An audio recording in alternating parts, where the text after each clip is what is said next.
Vietnamese electric വാഹന നിർമ്മാതാക്കളായ വിൻഫാസ്റ്റിൻ്റെ VF3 എന്നൊരു വാഹനം ഇന്ത്യയിലേക്ക് വരുന്നു. ഇങ്ങനെ പല വാർത്തകളും നിങ്ങൾ കേട്ട് കാണും. അത് വരാൻ സാധ്യത കൂടുതലാണ്. കാരണം തമിഴ്നാട്ടിൽ ഓൾറെഡി അവരുടെ പ്ലാന്റ് പണി നടക്കുകയാണ്. ആ പ്ലാന്റിൽ നിന്നായിരിക്കും ഇന്ത്യയിലേക്കുള്ള ഇലക്ട്രിക് വാഹനങ്ങൾ നിർമ്മിക്കുന്നത്. VF6 VF7 എന്ന് പറയുന്ന 2 മോഡലുകൾ എന്തായാലും ഇന്ത്യയിൽ ഉറപ്പായും 2025 തന്നെ അവർ ഇറക്കും. നിലവിൽ പല രാജ്യങ്ങളും വിയറ്റ്നാമിൽ പോലും ഇറങ്ങിയപ്പോൾ തന്നെ ഹിറ്റായ അവരുടെ ഏറ്റവും നല്ല മോഡലാണ് ചെറിയ ഇപ്പോൾ എക്സ്പ്രസ്സോയോ കിഡ് പോലെയുള്ള ചെറിയ വാഹനം.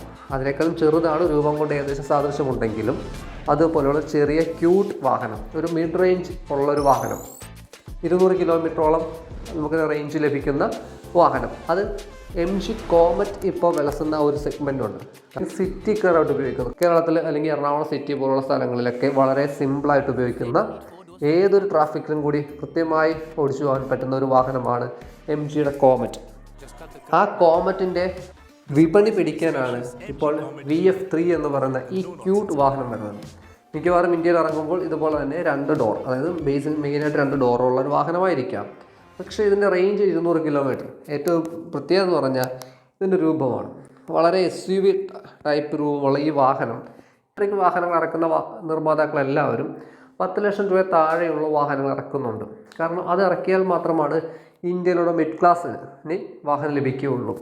അങ്ങനെ ഇറക്കുമ്പോൾ ഓട്ടോമാറ്റിക്കലി അതിൽ നിന്ന് അപ്ഗ്രേഡ് ചെയ്യുമ്പോൾ അവരുടെ കമ്പനി തന്നെ വാഹനം ഇറക്കും.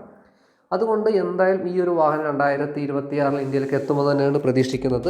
പക്ഷേ പലരും പറയുന്ന പോലെ 2 ലക്ഷം രൂപയ്ക്ക് ഇലക്ട്രിക് കാർ, 3 ലക്ഷം രൂപയ്ക്ക് ഇലക്ട്രിക് കാർ എന്നൊന്നും നമ്മൾ പറയുന്നില്ല. എന്തായാലും ഒരു 10 ലക്ഷം രൂപ അടുത്ത്, ഒരു 8 ലക്ഷം രൂപ റേഞ്ചിലേക്കായിരിക്കും ഈ വാഹനത്തിന് വില എന്ന് പ്രതീക്ഷിക്കുന്നത്. കാരണം ഏതൊരു വാഹനത്തിനും ഇന്ത്യയിൽ അത്രയും വിലയുണ്ട്.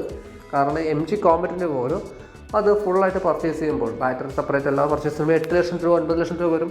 അതുപോലെ ടാറ്റ ടിയാഗോയ്ക്ക് വരുന്നു. ഏതൊരു വാഹനത്തിനും, പെട്രോൾ വാഹനമാണെങ്കിൽ പോലും വരുന്നു. വിലയും ഇപ്പം പല രീതിയിൽ ടാക്സുകൾ കൂടുന്നതുകൊണ്ട് 10 ലക്ഷം രൂപ, 8 ലക്ഷം രൂപയ്ക്കും 10 ലക്ഷം രൂപയ്ക്ക് ഇടയിലുള്ള പ്രൈസിലേക്ക് എത്താനാണ് സാധ്യത.